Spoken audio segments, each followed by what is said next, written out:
The hospital said my husband has been visiting the cancer ward every evening. He told me he's working late. The billing department called on a Wednesday afternoon while I was folding laundry. Mrs. Garrett, this is Linda from County Memorial Hospital. We're calling about the parking validation charges that have accumulated on your husband's account. Over the past 4 months, he's validated parking 87 times in our oncology wing garage. Since these aren't connected to any patient visits or procedures under your insurance, we need to know if you'd like to pay out of pocket or dispute the charges. My hands froze mid-fold on one of Michael's work shirts. I said there must be a mistake, that my husband worked as an architect downtown and had no reason to be at the hospital. Linda's voice shifted from routine to concerned. The validations are all time-stamped between 6 and 9 p.m. on weekdays. The parking system logs show his license plate entering the oncology wing visitor garage. If he's not visiting a patient, we need to understand why he's accessing that area of the facility. I told her I'd call back and hung up with my heart hammering against my ribs in a way that felt like warning. Michael had been working late for months. Since January, he'd been coming home around 9:30 or 10, exhausted and quiet, saying the new downtown development project demanded overtime.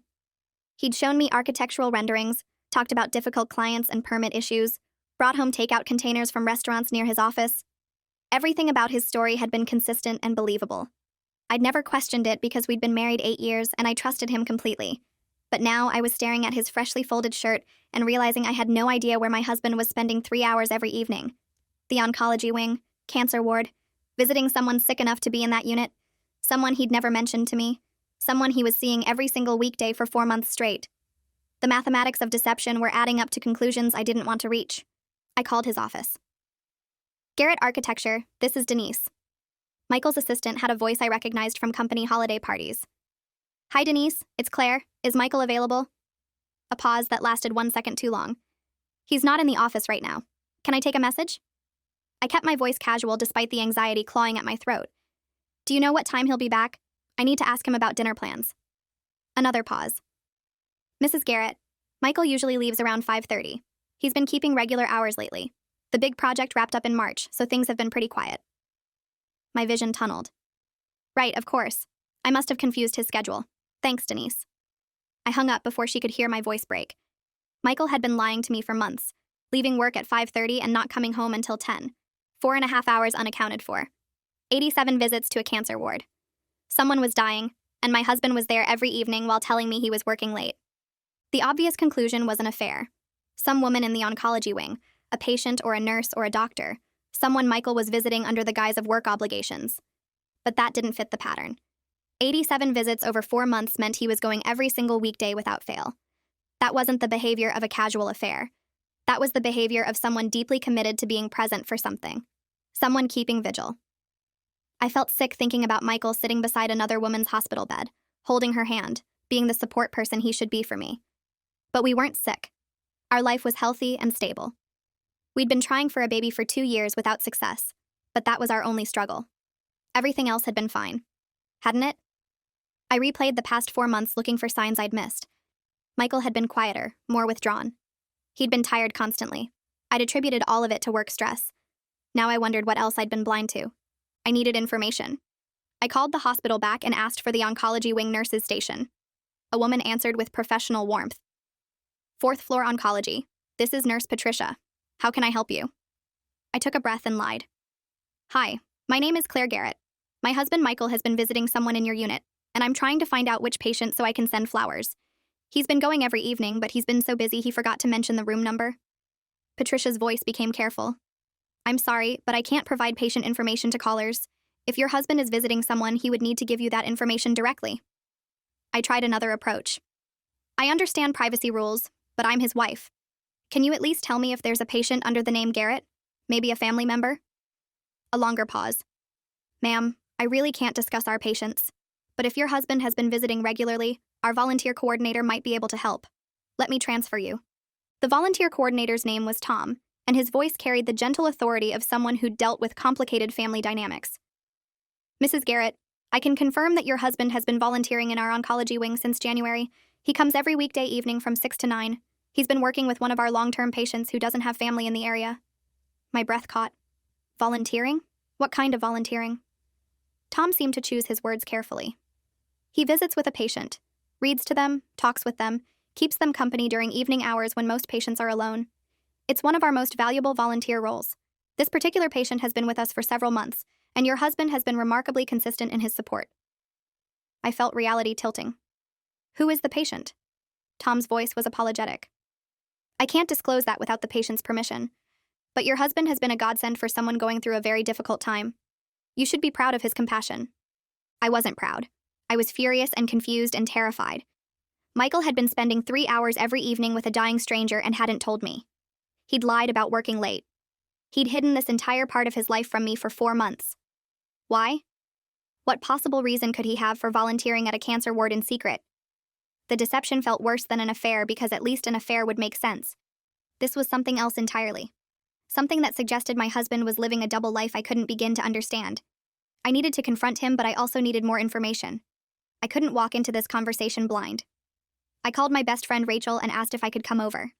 She heard something in my voice and said yes immediately. 20 minutes later, I was sitting in her kitchen while she made tea, and I told her everything.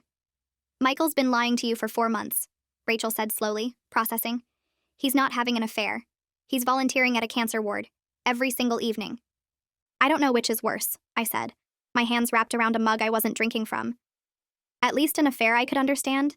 This is so strange that I don't even know what questions to ask. Rachel leaned forward. You need to find out who the patient is. That's the key to understanding why he's doing this. I nodded. The volunteer coordinator wouldn't tell me. Patient privacy. But there has to be a way to find out. Rachel pulled out her phone. My cousin works in medical records at County Memorial.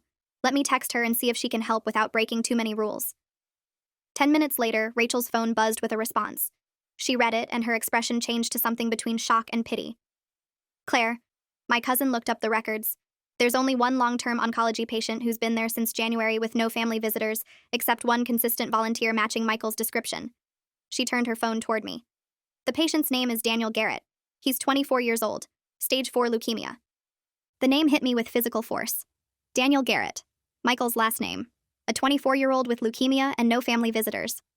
I felt the pieces trying to arrange themselves into a picture I didn't want to see. Is Daniel related to Michael? I asked, my voice barely above a whisper. Rachel was already typing into her phone, searching public records. According to this, Daniel Garrett was born on March 15th, 24 years ago. Mother's name is Vanessa Garrett, father unknown. She looked up at me. Michael would have been 19 when this kid was born. The math was simple and devastating. Michael had a son. A 24-year-old son he'd never told me about. A son who was dying in a cancer ward while Michael visited him every evening under the pretense of working late. 8 years of marriage and he'd never mentioned having a child. 8 years of building a life together while this massive secret existed in the shadows of his past. I sat in Rachel's kitchen trying to process what this meant. Michael had gotten someone pregnant in college and never told me. For 8 years of dating and marriage, through countless conversations about wanting children and struggling with fertility, he'd never once mentioned that he already had a son. The betrayal felt multi-layered. Not just the lying about where he'd been for 4 months, but the deeper lie of omission that had defined our entire relationship. Maybe he didn't know, Rachel offered gently. If the mother never told him, he might have genuinely not known Daniel existed until recently. I grabbed onto that possibility. The volunteer coordinator said Michael started visiting in January. Maybe that's when he found out. Rachel nodded. That would explain why he's been going every single evening. He's trying to make up for 24 years of not being there. The thought made my chest ache. Michael meeting his adult son for the first time just as that son was dying. No wonder he'd been withdrawn and exhausted. But that didn't excuse the lying. He should have told me immediately. We were married. We were supposed to be partners through everything, including devastating surprises and complicated family situations. Instead, he'd chosen to handle it alone, to hide this monumental thing from me while I thought we were trying to build a family together. The cruelty of it struck me. Every month I'd taken a pregnancy test hoping for a positive result. Michael had known he already had a child. Every time we'd talked about what kind of parents we'd be, he'd already been parenting in secret. Every night I'd gone to bed alone thinking he was working late. He'd been sitting with his dying son. I felt the foundation of our marriage cracking under the weight of his deception. I need to go home, I told Rachel. I need to confront him. Rachel hugged me. Call me later. Whatever happens, I'm here for you. I drove home with tears blurring my vision, rehearsing what I'd say. Michael's car was already in the driveway when I arrived at 8:30. He was home early. I found him in the kitchen making dinner, looking tired but trying to smile when I walked in. Hey, you're home. I thought I'd cook tonight since I got off early. His face was pale and drawn. He'd lost weight I hadn't noticed until now. Dark circles shadowed his eyes and his hands trembled slightly as he stirred pasta on the stove. These were signs I'd attributed to work stress, but now I saw them as markers of grief and secret keeping. "We need to talk," I said, my voice flat. Michael's expression shifted to concern. "Is everything okay?" I set my purse on the counter with deliberate care. The hospital called today, County Memorial. They wanted to know about parking validation charges, 87 visits to the oncology wing garage over the past 4 months. I watched all the color drain from his face. "They wanted to know why your license plate keeps showing up there when you're not connected to any patient records under our insurance." Michael sat down heavily in a kitchen chair. "Claire, I can explain." "You have a son," I said, and watched him flinch as if I'd struck him. "His name is Daniel. He's 24 years old and he's dying in the cancer ward you've been visiting every evening while telling me you were working late." Michael's hands were shaking. "How did you find out?" The question enraged me more than anything else could have. "How did I find out? That's what you're concerned about? Michael, you've been lying to me for months. You have a child you never told me about, a child who's dying and you didn't think I deserved to know." Michael's eyes filled with tears. "I didn't know about him until January. His mother contacted me out of nowhere. Vanessa. I dated her for 3 months in college before we broke up. I had no idea she'd been pregnant. She never told me." He wiped his eyes with the back of his hand. "She reached out because Daniel was diagnosed with leukemia and needed a bone marrow donor. She'd already been tested and wasn't a match. She wanted to know if I'd be willing to get tested." "And you didn't think to mention this to your wife?" My voice was rising despite my efforts to stay calm. "You got a call saying you had a son with leukemia who needed a donor and you kept that secret?" Michael stood up, his expression desperate. "I didn't know how to tell you. We've been trying to have a baby for 2 years and it's been so hard on both of us. How was I supposed to tell you I had a son I didn't know about? A son who was an adult already, who I'd missed his entire life?" He was pacing now, his words coming faster. "I got tested immediately. I was a perfect match. They started the donation process in February. I had to do prep treatments, blood draws, the actual bone marrow donation. Then Daniel needed someone to visit him because Vanessa couldn't handle watching him suffer. She fell apart and stopped coming. The nurses said he was alone all the time and it was making him worse. So I started visiting. For 4 months you've been lying to me every single day," I said, my voice breaking. "Every evening you kissed me goodbye and said you were working late. You were really going to see the son you never told me about." Michael's face crumpled. I know it was wrong. But I didn't know how to tell you. How do I explain that I have this whole other person in my life, this kid I never knew existed, and now he's dying and I'm all he has?" He sat back down, his head in his hands. "The doctor said the transplant didn't work. His body is rejecting everything. He has maybe a month left. I've been trying to give him some company, some dignity in his final weeks. He has no one else." I felt my anger colliding with sympathy in a way that made me dizzy. "You should have told me. From the very first call. We're married, Michael. We're supposed to be partners. You don't get to make decisions this big alone." Michael looked up at me with red-rimmed eyes. "I was afraid you'd leave me. I was afraid you'd think I'd lied about my past, that you'd never trust me again. And I couldn't lose you, Claire. You're everything to me." The irony of that statement made me want to laugh bitterly. He'd been so afraid of losing me that he'd done the one thing guaranteed to destroy my trust. So instead, you lied to me for 4 months. You hid your dying son from me.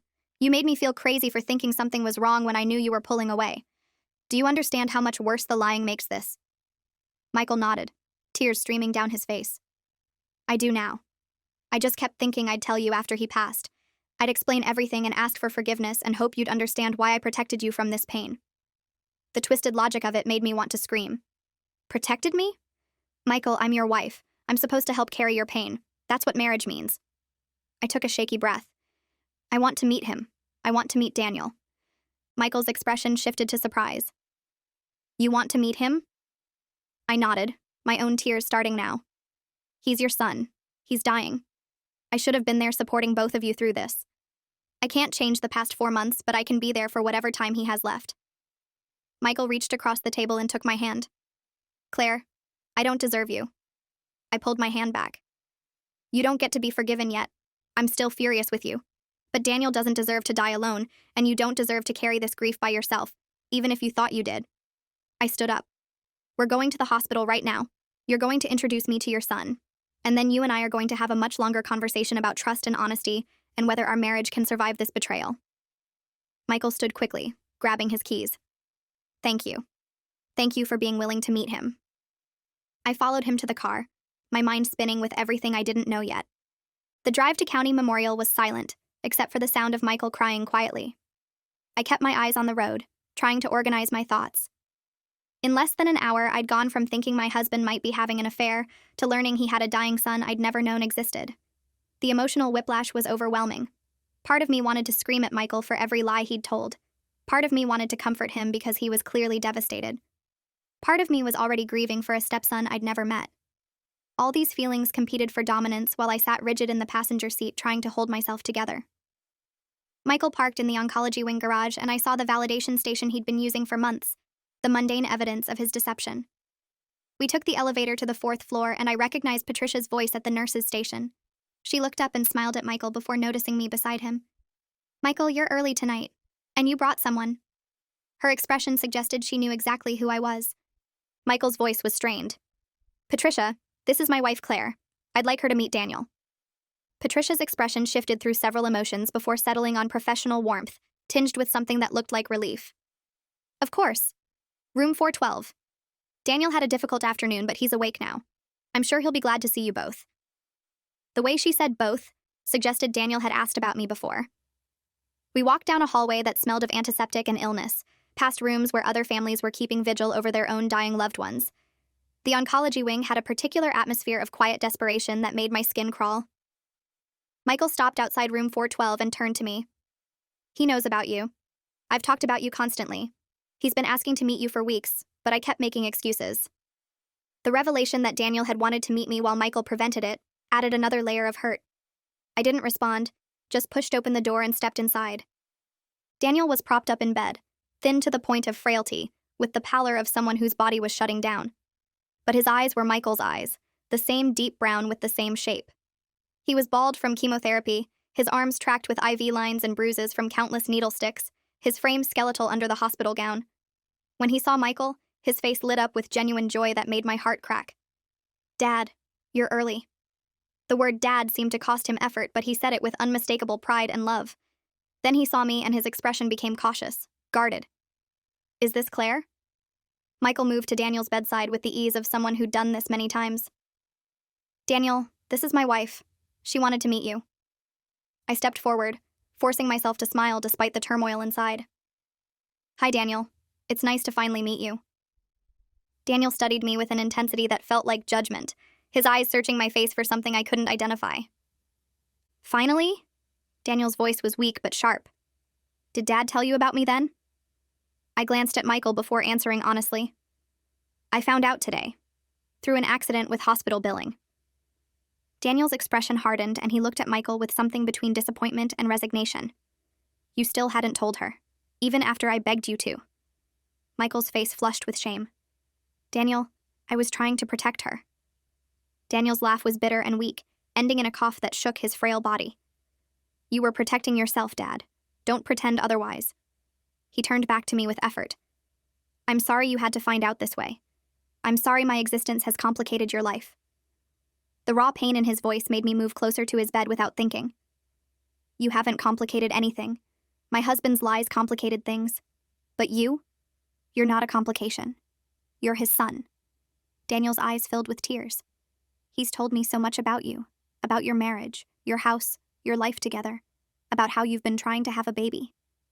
The mention of our fertility struggles made me stiffen. Michael had been sharing intimate details of our life with Daniel while keeping Daniel's existence secret from me.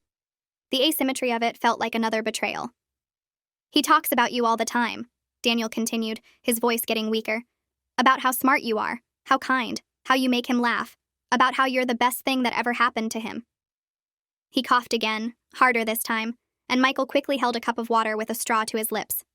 Daniel took a small sip before continuing. "I asked him why I couldn't meet you, and he said it was complicated. I figured he was ashamed of me. The son he never wanted. The reminder that he'd made a mistake in college." I sat down in the chair beside his bed, the same chair Michael must have occupied every evening for months. "He was wrong to keep you secret from me. That's on him, not on you. You have nothing to be ashamed of." Daniel looked at Michael with an expression that held both love and hurt in equal measure. "I only have a few weeks left, maybe less. The doctor said the cancer is in my brain now. They can't do anything else except manage pain." His voice cracked. I wanted to know what it felt like to have a dad before I died. Mom fell apart after the diagnosis. She couldn't handle watching me get sicker. She'd come visit and just cry the whole time, making it about her pain instead of mine. She stopped coming in February. He wiped his eyes with a trembling hand. But Michael showed up. Every single night he's been here. Reading to me, talking to me, teaching me about architecture and marriage and all the things I missed growing up without a father. He looked at me. He's been the best dad anyone could ask for, even if it's only been for a few months, even if he was too scared to let anyone else know about me. Michael was openly crying now, his composure completely shattered. "Daniel, I'm so sorry," Michael said, his voice thick with emotion. "I should have told everyone. I should have shouted from the rooftops that I had a son. I was a coward."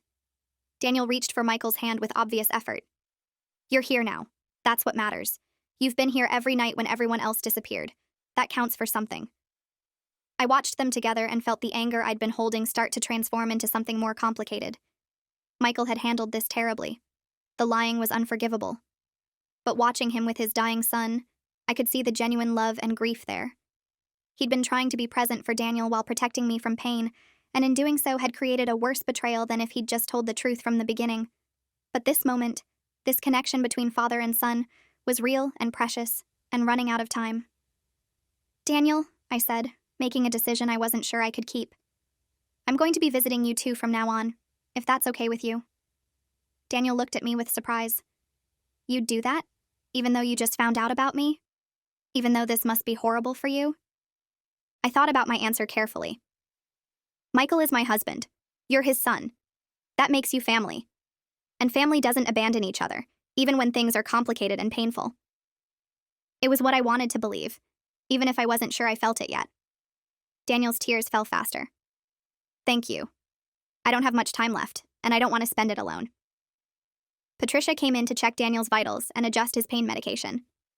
She worked efficiently while explaining that Daniel's pain levels had been increasing, and they were managing it as best they could. "He's been a wonderful patient," Patricia said, looking at Daniel with genuine affection. "Never complains, always polite, even when he's suffering. You've raised a good man, Michael." The comment made Michael break down again because he hadn't raised Daniel at all. He'd missed every birthday, every milestone, every moment of Daniel's life until these final months. Patricia seemed to realize her mistake and quickly finished her tasks before leaving us alone again. "Tell me about yourself," I said to Daniel, trying to give Michael time to compose himself. "What were you studying? What did you want to do with your life?" Daniel's face brightened slightly. "I was going to study architecture. I got accepted to the university program starting this fall." He glanced at Michael. "I didn't know my dad was an architect when I applied. Mom never told me anything about him except his name. I found out when I met him that we'd independently chosen the same career path. The coincidence was beautiful and heartbreaking. I've been designing buildings since I was a kid," Daniel continued. "I'd sketch them in notebooks during class. My teachers thought I wasn't paying attention, but I was just seeing the world differently, seeing potential structures everywhere." Michael pulled out his phone and showed me photos of Daniel's sketches. They were remarkably good, showing natural talent and training. "He's better than I was at his age," Michael said quietly. "He has an instinct for proportion and space that's rare." Daniel smiled weakly. "Dad's been teaching me advanced techniques. We've been designing a building together, a cancer treatment center that would be beautiful instead of sterile. Something that gives patients dignity and hope." He gestured to a notebook on the bedside table. "It's all in there. The plans, the elevations, the details. We've been working on it every evening." I picked up the notebook and flipped through pages of careful drawings and notes. The design was innovative and humane, clearly the product of collaboration between Michael's experience and Daniel's fresh perspective. "This is incredible," I said honestly. Daniel's eyes lit up. "You really think so?" "Dad says it's good, but I thought he might be biased." I showed him a particular detail in the lighting design. "This is brilliant. The way you're using natural light to create healing spaces. This would actually help patients." Daniel beamed despite his exhaustion. "That's the idea. Nobody should have to die in a place that feels like a warehouse." We stayed for 2 hours that first evening. Daniel tired quickly and would drift off mid-sentence, then wake up apologizing. Michael told him not to apologize, that rest was important. I watched the rhythm they'd developed over months, the easy communication and shared understanding.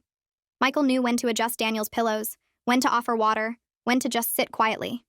He'd learned his son's patterns and needs through dedicated observation. Around 9 o'clock, Daniel's pain intensified, and Patricia came in to administer stronger medication that made him drift into deep sleep. You should both go home, Patricia said gently. He'll sleep through the night now. The pain meds are pretty powerful.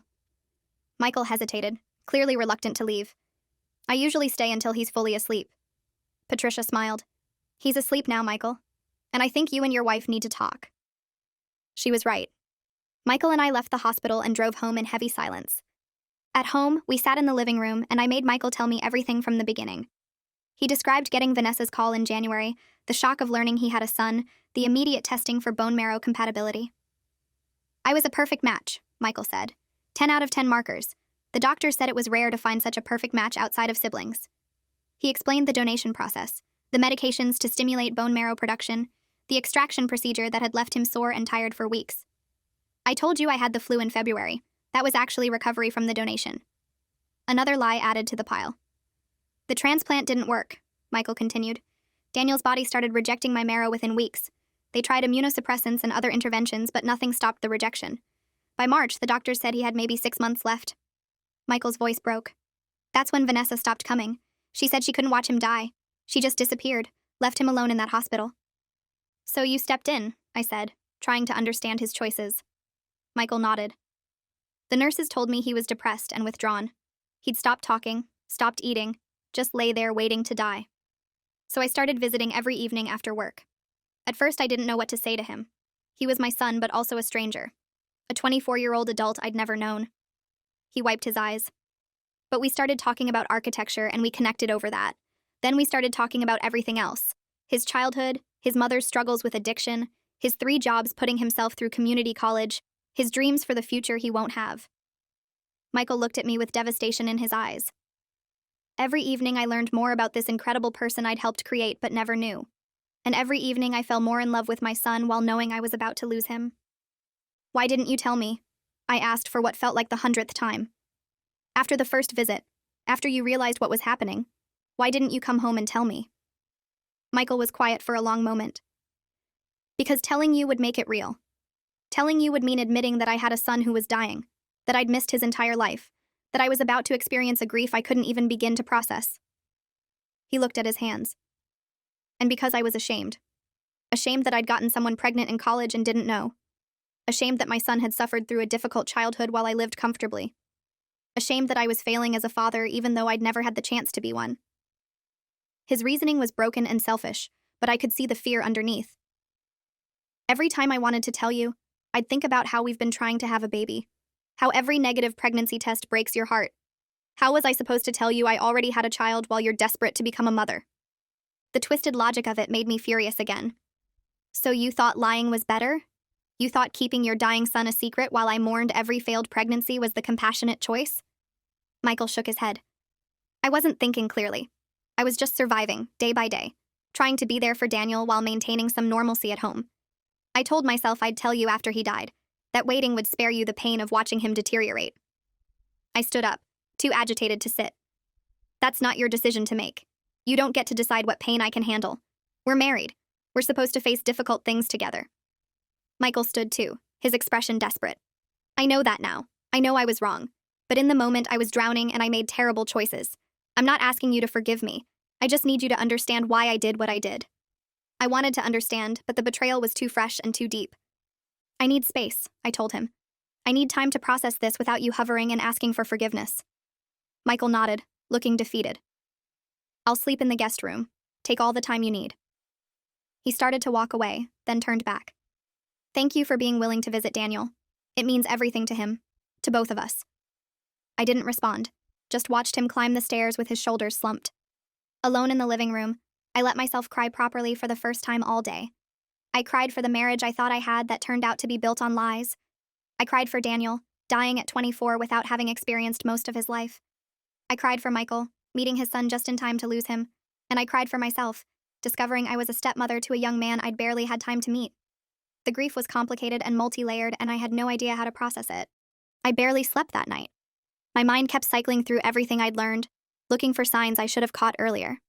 Michael's weight loss, his exhaustion, his emotional distance. The nights he'd come home and gone straight to bed without eating. The times I'd found him crying in the shower and he'd said work was stressful. All of it made sense now in a way that made me feel stupid for not seeing the truth. But how could I have guessed? The idea that my husband had a secret dying son was so far outside the realm of possibility that I never would have considered it. The next morning, Michael was already up when I came downstairs. He'd made coffee and breakfast, though neither of us could eat. I called work and took a leave of absence, he told me. I can't focus there anyway. I want to spend as much time as possible with Daniel while he's still alert enough to communicate. I nodded. I'm going to visit him today too. Alone. Michael looked like he wanted to argue but nodded. He'll like that. He's been wanting to meet you properly without me hovering. I drove to the hospital mid-morning, when visiting hours had just started. Patricia smiled when she saw me at the nurse's station. Mrs. Garrett, Daniel will be happy to see you. He's having a good morning, relatively speaking. He's in less pain and more alert. I thanked her and walked to room 412. Daniel was awake, propped up in bed with his breakfast tray untouched beside him. He brightened when he saw me. Claire, I didn't think you'd come back. I pulled the chair close to his bed. I said I would. I keep my promises. Daniel smiled weakly. That's more than most people can say. Half my friends promised to visit and never did. Too uncomfortable watching someone their age die. I understood that kind of abandonment. That must have been lonely. Daniel shrugged. You get used to being alone. I've been alone most of my life anyway. Tell me about your childhood, I said, wanting to know the son Michael had missed. Daniel's expression became guarded. It wasn't great. Mom struggled with addiction. Pills mostly, sometimes alcohol. We moved around a lot, different apartments, different schools. I learned early not to depend on her too much. He picked at the blanket. I raised myself, basically. Got myself to school, got myself food, kept track of Mom when she was too high to function. By the time I was 12, I was more parent than child. The casual way he described neglect broke my heart. I'm sorry you went through that. Daniel met my eyes. Mom did her best. Addiction is a disease. She loved me even when she couldn't take care of me properly. His loyalty to Vanessa despite everything was admirable, but also sad. When did you find out about Michael? Daniel thought back. Mom never talked about my father. Said he didn't matter, that we were fine on our own. But after I got diagnosed, she finally told me his name. Said I needed to know in case I needed a donor. What was it like meeting him for the first time? I asked. Daniel's expression softened. Terrifying and wonderful. He came to the hospital within days of Mom contacting him. I expected him to be angry or resentful, but he just looked at me with these eyes full of shock and something else I couldn't identify. Later I realized it was grief. He was grieving all the years we'd lost. Daniel's voice got quieter. He got tested that same day. When the results came back showing he was a perfect match, he cried. Said he was so glad he could help, that being my father meant something even if he'd missed everything else. I could picture Michael's reaction, the mixture of hope and devastation. He donated the bone marrow even though the process is painful and difficult. He did it without hesitation. Daniel's eyes filled with tears. That was the first time in my life anyone put me first. The first time someone sacrificed something for me without expecting anything in return. And then the transplant didn't work, I said gently. Daniel nodded. My body rejected his marrow. The doctor said my immune system was too damaged from previous treatments. By March, they told me there were no more options. Hospice care, pain management, and maybe 3 to 6 months left. He wiped his eyes. Mom couldn't handle it. She'd come visit and just sob the entire time, asking why this was happening to her, like I wasn't the one dying. After a few weeks, she stopped coming entirely. Just calls sometimes asking if I'm still alive. The bitterness in his voice was sharp. But Michael kept showing up, every single evening. Even when I was angry or depressed or not good company, he'd sit with me, read to me, talk about architecture and life and everything I'd never get to experience. Daniel looked at me directly. He's been more of a father in 4 months than most people get in a lifetime. That's why I begged him to tell you. I wanted you to know about me, to meet you properly, to thank you for sharing him with me. I wish he'd told me sooner, I admitted. I wish I'd had more time to know you. Daniel smiled sadly. I have maybe 3 weeks left. Less if the cancer progresses faster than expected. But I'm glad you're here now. We talked for 2 hours. Daniel told me about his dreams of becoming an architect, about buildings he'd wanted to design, about cities he'd hoped to visit. He told me about his girlfriend who'd left him 2 weeks after his diagnosis, unable to handle the reality of his illness. He told me about friends who'd disappeared gradually, their discomfort with death outweighing their loyalty. You lose people when you're dying, Daniel said with the wisdom of someone far older than 24. You find out who really loves you and who just loves the healthy version of you. It's a brutal sorting process. I asked if he was afraid, and he was quiet for a long moment. I'm afraid of the pain. I'm afraid of losing myself as the cancer takes over my brain. But I'm not afraid of being dead. I'm more afraid of having lived so little before dying. When I left the hospital that afternoon, I was emotionally exhausted, but also transformed. Daniel wasn't just Michael's secret anymore. He was a real person with thoughts and fears and dreams that would never be realized. He deserved to have people who cared about him during his final weeks. He deserved to have the family he'd never had. That evening, Michael came home early from his own visit to the hospital. We sat down to attempt dinner together, the first meal we'd shared since everything came out. "How was your visit?" Michael asked carefully. I told him about my conversation with Daniel, about learning his history and his current fears. "He's remarkable," I said. "After everything he's been through, he's still kind and thoughtful. You should be proud of him." Michael's eyes filled with tears. "I am. I'm so proud and so devastated that I missed raising him. But I'm grateful for these months. I'm grateful I get to know him before he's gone." We ate in silence for a while before I spoke again. "I'm still angry with you," I said. "The lying was wrong and I don't know if I can forgive it. But I understand why you did it now. I don't agree with your choices, but I understand the fear that drove them." Michael nodded. "I'll spend the rest of my life trying to make this right. I'll do whatever you need me to do." I looked at my husband across the table. "For now, I need us to focus on Daniel. We can deal with our marriage after. He's dying, and he deserves to have both of us fully present." Michael agreed immediately. "Whatever you need, however you want to handle this." For the next 3 weeks, we fell into a routine. Michael would visit Daniel during the day, I'd visit in the afternoons, and we'd go together in the evenings. We read to him, watched movies on the small TV in his room, and worked on the cancer treatment center design together. Daniel's condition deteriorated rapidly. The brain tumors caused seizures and confusion. He'd have moments of perfect clarity followed by hours of disorientation. Patricia explained that this was normal at the end, that the cancer was systematically shutting down his neurological functions. "He's comfortable," she assured us. "We're managing his pain carefully. He's not suffering physically, though emotionally it's very difficult for him when he's lucid enough to understand what's happening." One evening during a moment of clarity, Daniel asked to speak to both Michael and me together. "I need to tell you something," he said, his voice weak but determined. "I'm glad this happened. I'm glad I got sick because it gave me a father. If I'd stayed healthy, I never would have known Michael. I'd have lived my whole life without him." He looked at us both. "These past months have been the happiest of my life, even though I'm dying. That's because of you both. Because you've shown me what family should feel like." His words destroyed us both. Michael was barely holding himself together. He'd lost significant weight from stress and grief. His eyes were perpetually red from crying. He'd aged years in months, the weight of losing his son etched into every line of his face. I'd moved from anger to a complicated sympathy. He'd made terrible choices, but watching him lose Daniel was punishment enough. I couldn't add to his suffering, even though part of me still wanted to. One afternoon, I arrived at the hospital to find Vanessa in Daniel's room. She was a woman in her mid-40s, worn down by addiction and hard living, crying while Daniel slept. "You must be Claire," she said when she saw me. "Michael talks about you." I sat down across from her. "He talks about you too." Vanessa laughed bitterly. "I'm sure he doesn't have anything good to say. I ruined his son's life." I didn't contradict her because there was truth in it. "I was 19 when I got pregnant," Vanessa said, unprompted. "Michael and I dated for 3 months before I realized what a mess I was. I broke up with him because I knew I'd drag him down. Found out I was pregnant 2 weeks later. By then he'd moved on and I was too proud to tell him." She wiped her eyes. "I thought I could do it alone. I thought I'd be a good mother. But addiction got in the way, and I failed Daniel over and over again." She looked at her sleeping son. "He deserved better than me. He deserves better than dying at 24. But at least he got Michael at the end. At least he knows what it's like to have a father who loves him." I felt unexpected sympathy for this woman who'd made so many mistakes but clearly loved her son. "You should visit more," I told her gently. "He misses you." Vanessa shook her head. "I can't watch him die. I'm not strong enough. Michael is strong enough, but I'm not." Daniel's final week was brutal. He slipped in and out of consciousness, the lucid moments becoming rarer. His pain intensified despite increasing medication doses.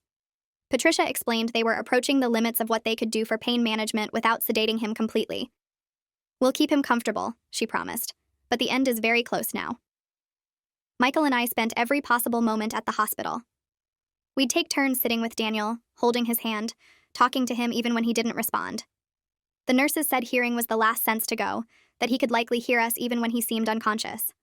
So we told him stories, described the buildings we'd design in his memory, promised to finish the cancer treatment center plans, and try to get it built.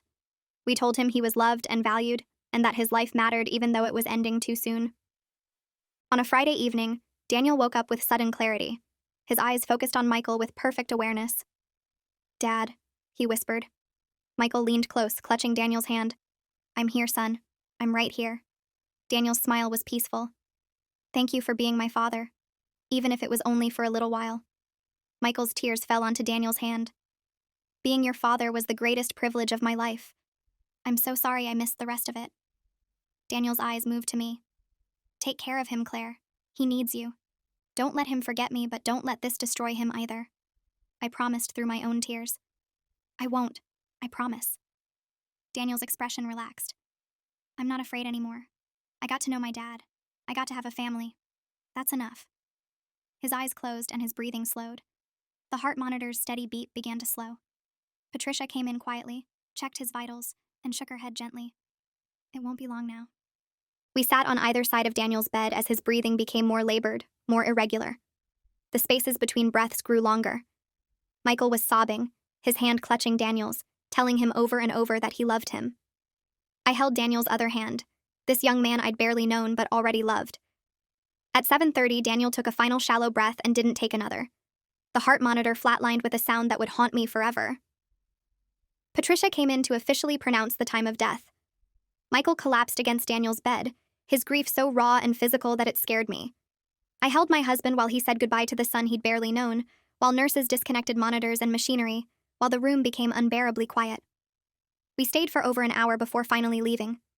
In the parking garage, Michael validated his parking ticket one final time, and the mundane action broke him completely.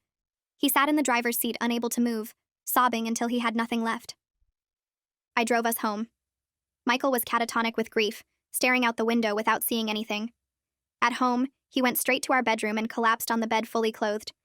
I lay down beside him and held him while he cried himself to sleep.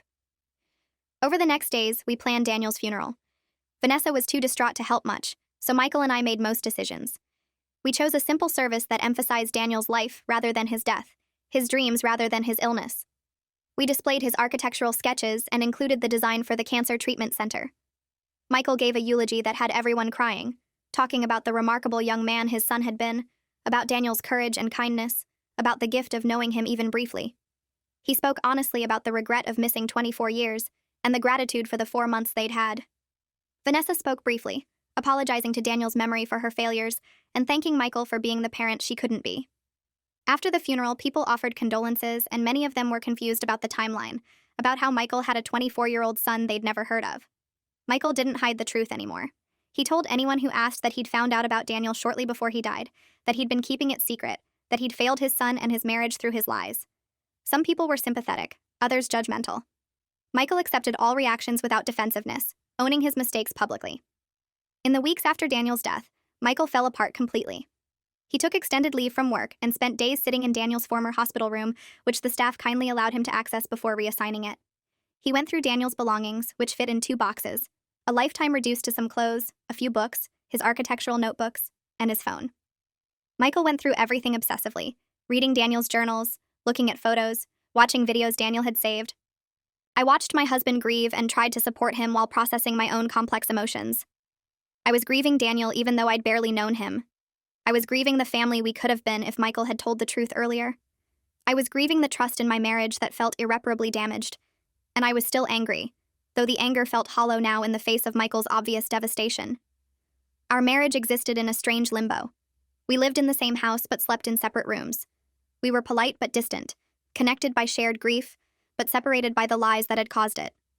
I didn't know if I could forgive him. I didn't know if I wanted to stay married to someone who'd kept something this monumental secret for months. But I also couldn't abandon him while he was destroyed by grief. So I stayed in the limbo, neither forgiving nor leaving, just existing beside my husband while we both tried to survive. 2 months after Daniel's death, I suggested marriage counseling. Michael agreed immediately, desperate for anything that might help repair what he'd broken. Our therapist was a woman named Dr. Rivera who specialized in grief and relationship trauma. She let us both vent our pain and anger and grief without judgment. Michael talked about the shame he'd felt, the fear of losing me, the impossible position of suddenly having a dying son while we were trying to conceive.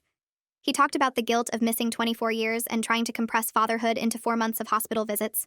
He talked about being paralyzed by fear of judgment and making choices that ensured I'd question our entire relationship. I talked about the betrayal, about feeling like I didn't know the man I'd married, about the complicated grief of mourning a stepson I'd barely met. Dr. Rivera helped us start to understand each other without excusing the harm. Therapy was slow and painful. Some sessions ended with both of us in tears, no closer to resolution. But gradually, things shifted. Michael began to see how his fear-based decision-making had hurt me more than honesty ever could have. I began to see how the situation had overwhelmed him, and how his choices, while wrong, came from a place of terror rather than malice. Dr. Rivera helped us rebuild trust incrementally, with Michael committing to radical honesty about everything. He gave me complete access to his phone, his email, his schedule. He told me about every interaction, every thought, every feeling in exhausting detail. It was tedious but necessary. He needed to prove through consistent action that he could be trusted again. 4 months after Daniel's death, Michael received a package. Inside was Daniel's laptop and a letter from Vanessa. The letter explained that she'd found the laptop while cleaning out Daniel's apartment. She thought Michael should have it, that Daniel had written things meant for his father. On the laptop, Michael found Daniel's journal, entries dating back to January, when he'd first met Michael. Daniel had documented everything: his first impressions of his father, his growing love, his frustration with Michael's secrecy, his understanding of Michael's fear. The entries were heartbreaking and beautiful, showing Daniel's maturity and emotional intelligence. Near the end, Daniel had written a letter addressed to both Michael and me. The letter said that he understood why Michael had been afraid to tell me about him, that he didn't blame him, that he was grateful for every moment they'd had together. He wrote about his hope that Michael and I would work through this crisis, that his death wouldn't destroy our marriage. He wrote that Michael had taught him what it meant to be a good man and a loving partner, that watching Michael's devotion to me had shown him what real love looked like. He ended by saying he hoped someday Michael and I would have children, and that Michael would be an incredible father to them because he'd learned from his mistakes.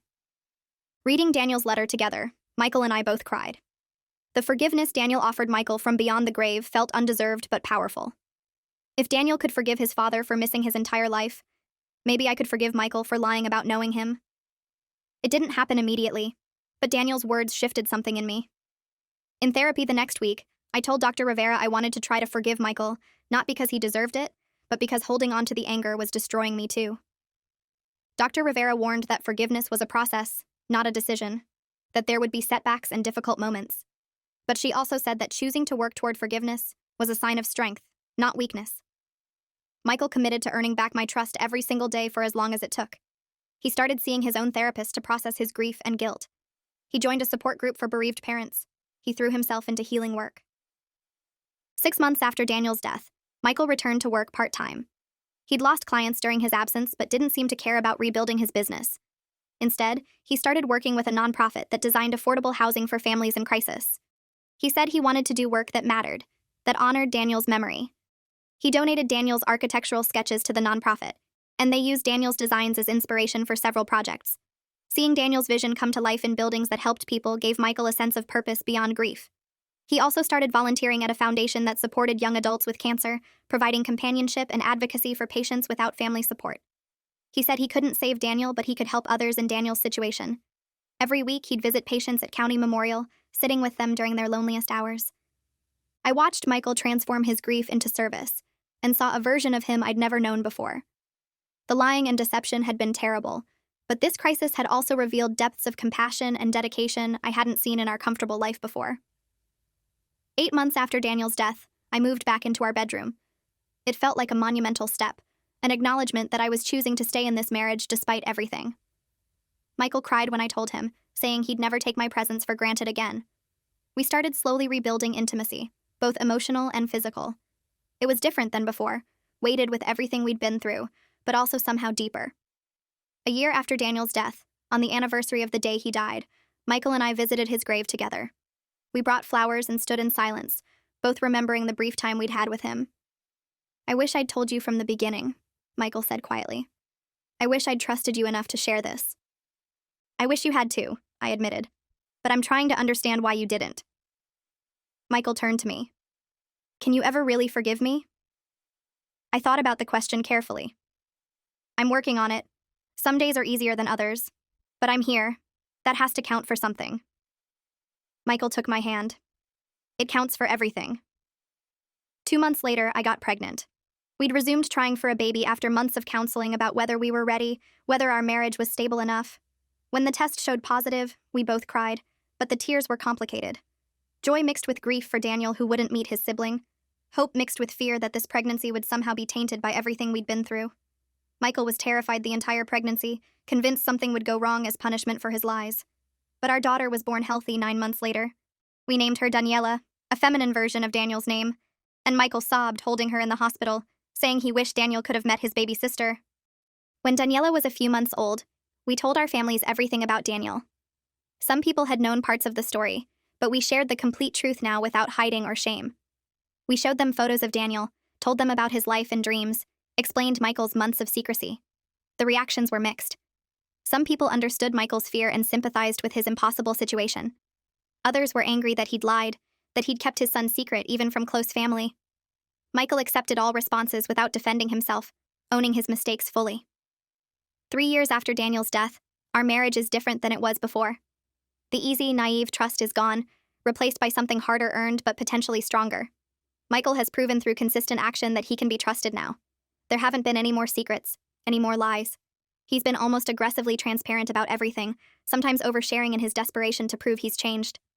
I've forgiven him, though I don't think I'll ever fully forget what it felt like to discover his deception. The scar is there, a permanent mark on our relationship. But scars prove healing happened.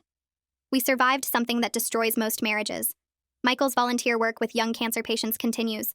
He's helped dozens of young adults through their treatments, providing the support and presence he gave Daniel. Some patients survive, others don't. Each death reopens Michael's grief, but also reinforces his commitment to this work. He keeps a folder of thank you letters from patients and families, reading them when he needs reminding that good came from his greatest failure. Daniela is growing up hearing stories about her brother Daniel, learning his name before she'll understand who he was. We've shown her photos, told her age-appropriate versions of the story. When she's old enough, she'll know everything. Michael keeps Daniel's architectural sketches. The Cancer Treatment Center design is there too, and Michael is slowly working with architects and donors to try to make it real. It would be years before such a project could be built, but he's determined to see Daniel's vision come to life. He says it's the only way he can still be a father to his son. Our relationship with Vanessa is complicated. She calls occasionally, always on Daniel's birthday and the anniversary of his death. She's been sober for 2 years now, working on her recovery, trying to make peace with her failures as a mother. She sends gifts for Daniela and asks to visit someday, though we haven't figured out how to navigate that yet. She's part of Daniel's story, part of our family history, but trust is slow to build. Some wounds take longer to heal than others. Sometimes people ask if Michael regrets not knowing about Daniel earlier. He says the regret of missing 24 years will haunt him forever, but he's grateful for the 4 months they had. Better to have known Daniel briefly than never at all. Thanks for watching till the end. Make sure to subscribe and like to not miss the next story.